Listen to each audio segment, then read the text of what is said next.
yan. Sana makatulong sa grupo na alam natin kung ano sira, gagawin pagka nasira. Pero napanood ko lang isang YouTuber na ganito rin ang motor, pero kanya yung isa yung SIP. Pero sa tingin ko ganito. Yan, kaya ginaya ko. Eh, tama nga, yun nga. Nasira niya. Okay. Aras sa inyo lahat mga paps kung saan natin man kayo. Ingat lang sa pag-drive. Yun, nakatulong ako. Kahit pa paano, meron kayo na idea. Yun. Salamat kay admin.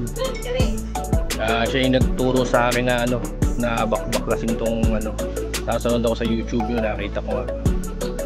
Ayun, salamat na marami po. God bless po sa inyo lahat. Ayan. Basta balutan nyo lang lahat ng mga dapat balutan. Si Admin Eric po. Maraming salamat. Ayun. Dito lang hindi lang sira. Okay na siya.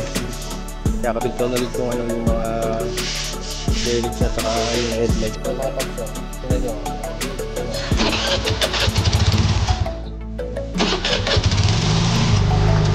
Pagkain na mga pagso. Hindi ang problema.